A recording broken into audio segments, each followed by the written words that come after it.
Well, hello and welcome to Wildcat Week. I'm Roger Alcock.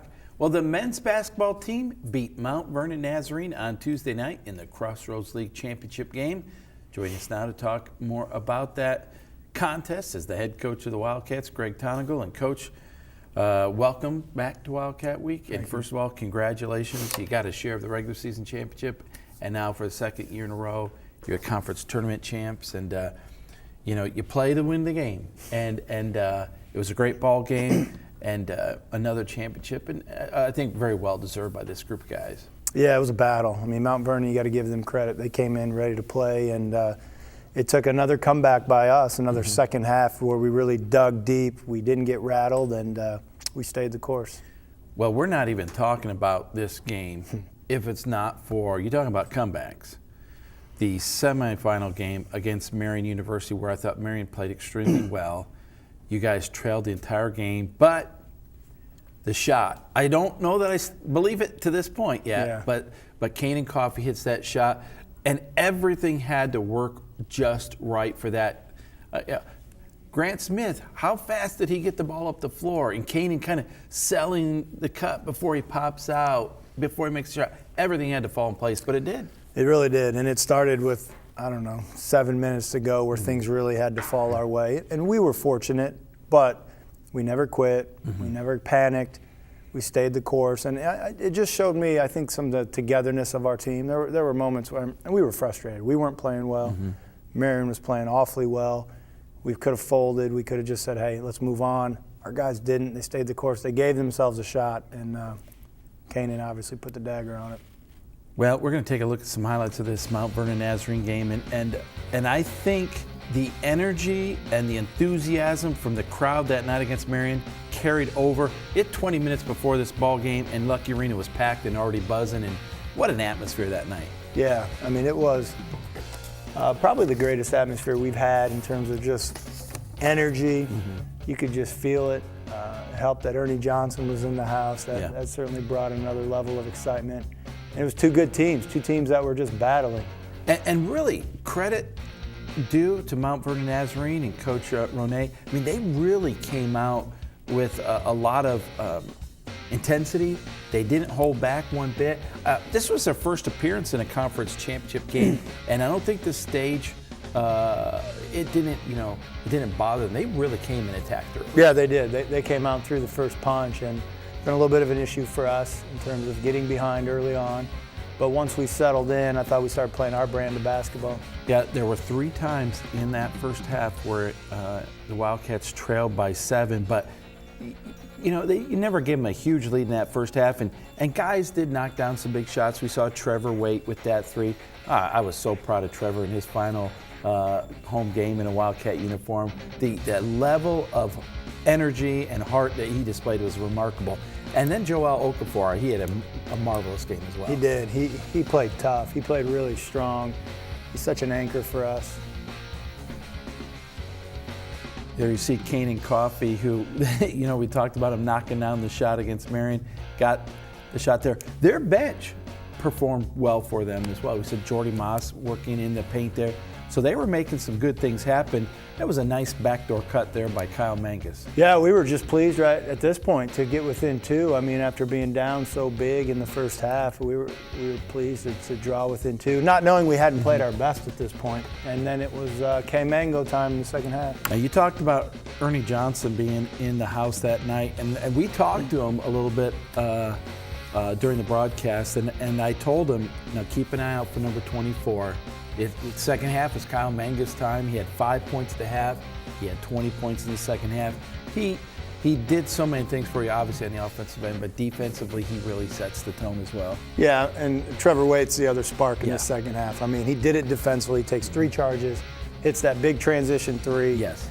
When Trevor comes off the bench and does that, we become an elite team. To say he actually took 4 charges? Yeah, 5 probably.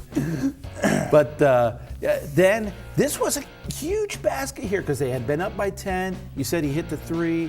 Evan got the dunk inside, but that drive and the layup, they think they needed a timeout after that, and the tide started to turn. Yeah, as you said, Kyle Mangus started taking over. Our defense settled in. I want to say they scored 7 points in the last 10 minutes of the game, and we had 11 stops in a row at one point. You know, Evan struggled a few times inside, but he started to get that little jump hook going. Joel Okafor was really solid. I mean, he did a good job just attacking all night long, taking care of the basketball. Very few turnovers. Yeah. When we don't turn it over, we're just a different team. We're that much more potent offensively. You talked about, though, defense. This was the point with 9 minutes to go. There was a timeout. And for the next 8 minutes, your defense dialed it up, locked in. They scored 5 points over that 8-minute stretch. And this is where the Wildcats take the ball game over. Yeah, like you said, we want to put together 3 stops in a row. Mm-hmm. We call that a kill. We put together 11 in a row. And to be able to do that in the second half, I think says a lot about just grit, fortitude. And that shot right there by Kyle, I don't know how he got it up, much less knocked it off the glass. And a great inbounds play there. Grant Smith, he can make passes, I can tell you that much, man. If you're open, he's going to find you. Well, and there you see the championship banner. And again, down the stretch, the defense for the Wildcats, I think you outscored them 18-10 or 18-5 in an 8-minute mark, turned the tide. But that's the kind of effort now that you move on into the postseason national tournament that you have to play some great defense because you never know what's going to happen to you offensively out there. Sometimes it might be a little rough night, but if you play great defense, you give yourselves a chance. Absolutely, and you got to go in there knowing you can dig your heels down and get a stop. And this team has continued to get better defensively over the last month. We really challenged our guys, and I think they've stepped up to that challenge. Well, we're going to talk, or there'll be a lot of coverage on WIW about the national tournament. Got to talk a couple guys really quick. This just came out. Player of the Year in the conference, Kyle Mangus, first team, all conference, of course. Evan Maxwell was first team. Joel Okafor was third team, but the defensive player of the year. Seth Maxwell on the freshman team, all freshman team. But I don't, to my knowledge, no player in the history of the conference in their freshman and sophomore year been named the player of the year. And he's earned it. Kyle has definitely earned it. It was almost impossible for Kyle to follow up this year with what he had done last year, and somehow he did. And that was after being injured all summer long. You know, he was in a boot with a broken foot. The thing about Kyle is he plays on both ends of the floor. So there's been a lot of guys in our league who have been first team or player of the year because they score. Yeah. Kyle scores and he defends. And he does it without really forcing to. He finds the flow of the game. I mean, he shot 54% from the field, I think, 42 from three. Those are crazy numbers. Yes. But he, like I said, he does it within the flow of the team, and he does it to win. Like, it's one thing to score and not win. It's another thing to score and win. And the team plays better because of him, and it's a tribute to his humility, I think. Well, Coach, we'll probably talk a little bit more about these guys out in Sioux Falls, South Dakota. But again, congratulations to the team on the championship win and to those players for those individual accomplishments. But now I know their sights are on something even bigger now. So yeah, absolutely. All right. Well, as we said, the Wildcats will travel to Sioux Falls, South Dakota for the NAIA National Championship Tournament. Their first game will be on Wednesday, March the 6th, as they take on Washington Adventist University out of Tacoma, Maryland. So that game will start at 5 p.m. Eastern Time. Well, when we come back, we'll talk with the head coach of the women's basketball team, Ethan Whaley, about their semifinal game against Marian.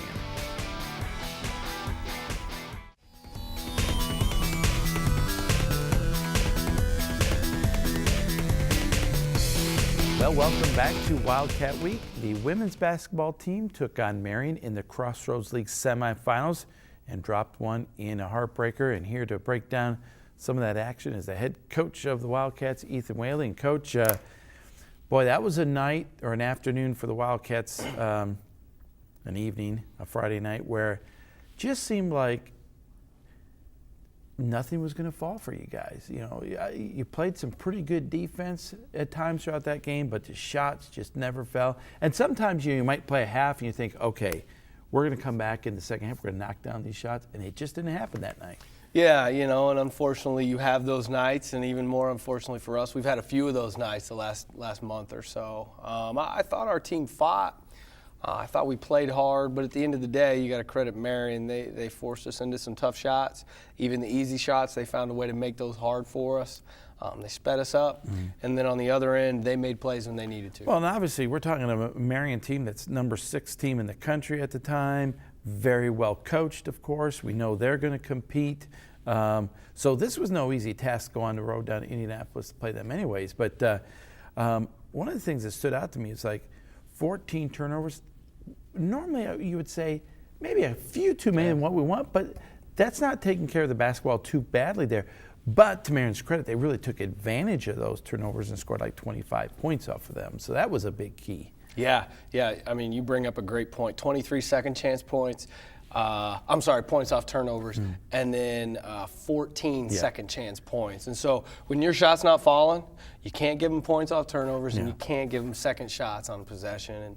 And we did that again. It's not that Marian wasn't making those hustle plays. You know, they forced us into turnovers, and they made big loose ball, 50-50 ball plays that they needed down the stretch. Well, the Wildcats have been a good rebounding team all season long.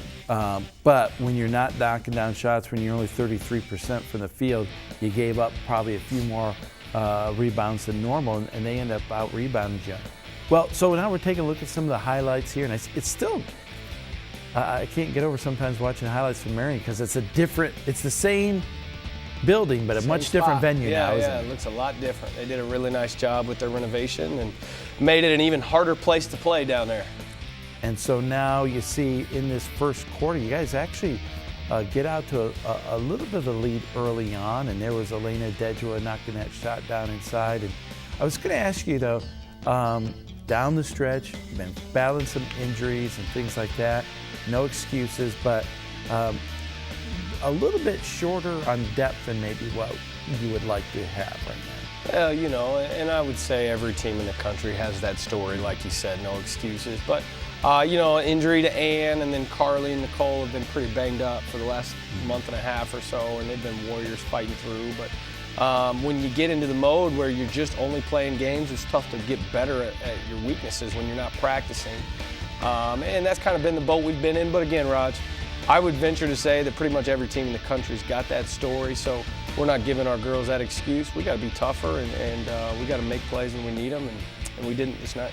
Well, we were midway through the second quarter and actually had the lead. This just towards the very end of the second quarter is where they kind of take the lead and extend it out. But, you know, even going into the locker room at the half, this game is still very highly contested. Yeah, I was really proud. I mean, you just saw that run they made in the second quarter, but we made a run of our own, and we were actually only down 1 at half. Exactly. So I was proud of our resilience.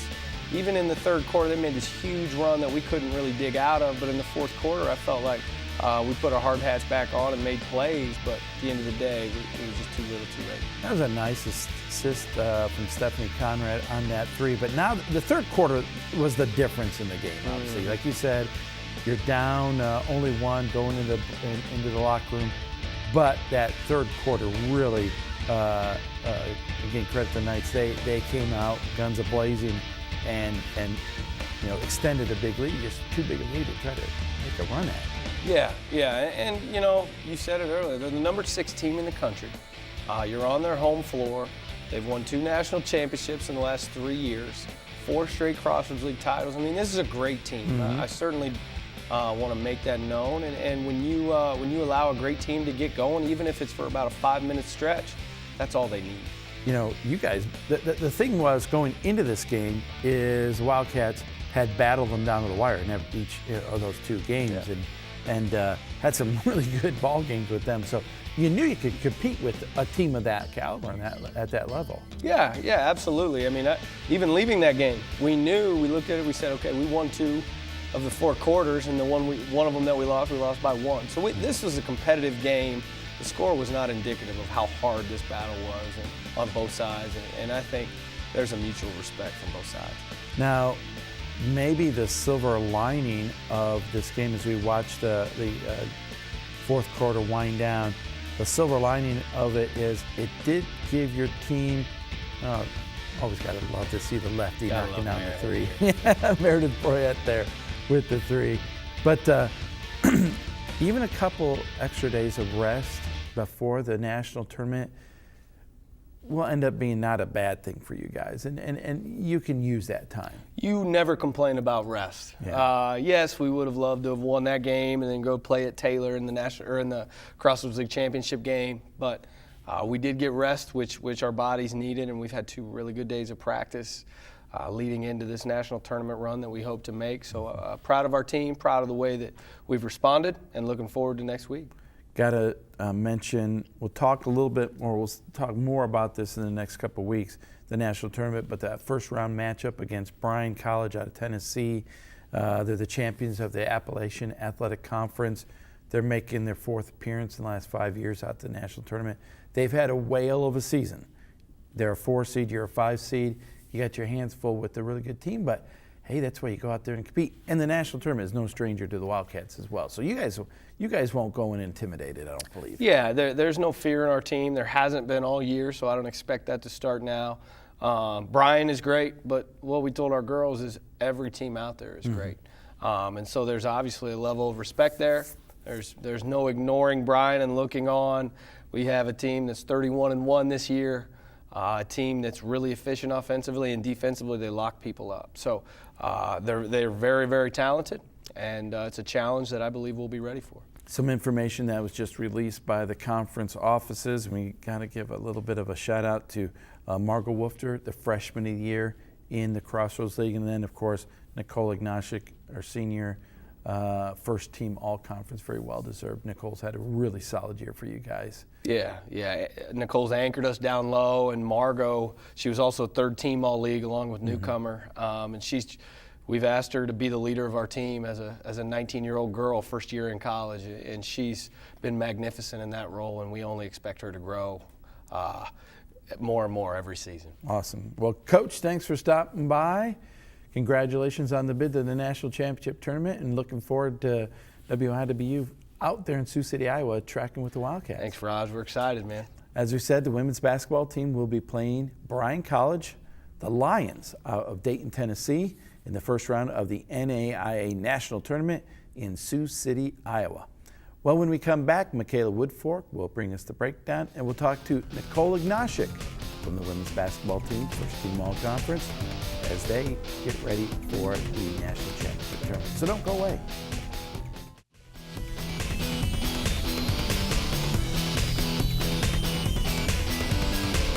And welcome back to Wildcat Week. We are now going to send it over to Mikala Woodfork with this week's breakdown. Thanks, Roger. The IWU baseball team had a doubleheader against IU Southeast and suffered 2 tough losses on Saturday. They lost with the final scores of 5-4 and 12-1. Cheerleading competed at the NAIA Northeast Regional Qualifier. They finished in 7th place with a combined score of 77.38 points. That ended up being high enough for them to earn a spot for the 3rd year in a row at the NAIA National Championships. Track and field teams participated in Notre Dame's Alex Wilson Invitational, and man, did they put on a show. Brendan Coyle reached a new personal record and a new program record in the shot put with an A-standard throw of 17.5 meters, this being the 3rd best throw in the country. Paige Sutter also earned a new personal record in shot put at an A-standard mark of 13.65 meters. And Jesse Saxon set a new personal record and a new program record in the 3,000-meter run at an A-standard time of 8 minutes and 29 seconds. The women's tennis team played a couple of matches against NCAA Division III Principia College. They split the matches for the day, winning the first 8-1 and losing the second match 2-5. And finally, the men's basketball teams are champions once again. The men fought against Mount Vernon Nazarene for the Crossroads Championship title, coming back from another double-digit deficit to get the win of 76-70. The Wildcats have won the title 4 times in the last 10 seasons, but this is the first time that they have won it back-to-back. Man, look at them making history out here. Well, that's all I have for you this week on The Breakdown. Back to you, Roger. Well, thank you, Mikala. The Lady Wildcats, the ladies basketball team, have worked their way into the National Championship Tournament. And here to talk a little bit more about that process and her season is one of the seniors, Nicole Ignasiak. So, Nicole, welcome to Wildcat Week. I don't know if you've ever been on Wildcat. No, thanks for having me. So a lifelong dream come true.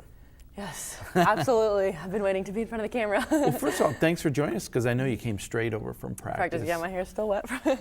Well, I know you, but maybe not everyone else out there does not. So just kind of give us an idea of maybe where you're from. We said you're a senior, but what do you study and maybe what you would like to be doing in the future after you graduate from Indiana Wesleyan? Yep, I'm a senior. I'm from north of Detroit, Michigan, so Macomb area. Computer science major, so I'm a total nerd, but I always tell people I got the athletics to back up my nerdiness a little bit. And then I hope to go back to Michigan after. I have a ton of family, like extended family that live all right around in my area, so I'm excited to head back. And I do not have a job selected yet, but I've been on a few interviews and applying around, and I want to do like software development. So. And coming from Michigan, coming from probably about a 4.5, 5 hour trip 4 from hours. home, all the way to Indiana. It was about a little over 4 years ago now, but that was a big decision at the time. We're sure glad you made that choice, but it's gone by fast, hasn't it? Oh yeah, I mean, coming as a freshman, all the seniors say it goes by quick. Like, don't take it for advantage, and just like enjoy every moment. And being a senior, coming down to like my last few games ever, it's crazy how fast it went. But I'm so grateful I made the decision to come to IWU. I don't regret it at all, and I've really enjoyed my time here. Well, and it's not always been easy. Last year, you had some injuries that you battled through, missed a lot of games. This year, a few injuries that have been nagging here or there that you've had to miss a game here or there, but it's been worth it to get back to the national championship tournament one more time and to lead your team, and then to be named to the first team all-conference team. That's a big honor, so congratulations with that. But like I said, it's not always been easy, has it? No, I know. I've never been injured like in my entire life. And then last year I hurt my foot. I sat out like a bunch of games all through Florida when we went to. I was in a boot on the beach, so that was a struggle. And then this year again, hurting my foot, and my knee currently is really bothering me. So it's been tough. A lot of our team's actually been injured. A lot of girls aren't practicing right now, and Ann tearing her ACL, that's terrible, and Mare out with her shoulder, Carly's back's hurt. So it's been a rough season for a lot of us actually. That's the thing, though, I think, in talking with Coach Whaley, that I think he's really proud of this team because you guys have battled through some adversity, and you might not have won every game, but he's like, I'm proud of he's loved coaching this team. He's proud of the effort and the toughness and the fight that you guys have displayed. And when you play like that, win, lose, or draw, you're not going to have any regrets. No, absolutely not. I think the rankers for the national tournament saw how hard we fought too. We're a 5th seed, so we were really excited to hear about that last night and everything. But yeah, I think we did a really good job for just all the adversity you said and all the injuries that came. I even broke my nose at the beginning of the year too, so that was fun. But it's been good to battle back, and our team's as close as ever, so we're excited to head to the national tournament. If you had a bit of advice, now that you're a senior, you're moving along, and of course next year there'll be some new freshmen come in, and the freshmen this year will be moving on, but bit of advice for like a freshman coming in, not only to maybe play college basketball, but in terms of school and everything, what do you think you've learned the most?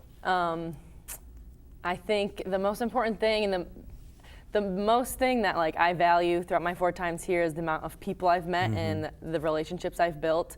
And I would tell them, don't take for granted, not even just your friends, but the relationships you can build with like professors and like workers, or even like we become friends. And so don't take it for granted, like that aspect. I think, just make as many relationships and as deep as relationships as you can in college, and you'll be doing good. Well, Nicole, thank you so much for coming on to Wildcat thanks for Week having me. this week. And we're really excited about watching Indiana Wesleyan out at the national tournament in Sioux City, Iowa, and wishing you guys nothing but the best. Thank you. All right, well, that is all we have for you on this episode of Wildcat Week. But if you'd like to watch more of Wildcat Week, you can visit our website, wiwtv.com. There you can see past episodes and connect with us online. Again, that is wiwtv.com. And you can stay connected with all our local programming by subscribing to our YouTube channel. That's WIWTV 51. Well, we look forward to seeing you next week. So for all of us here, thank you so much for watching Wildcat Week.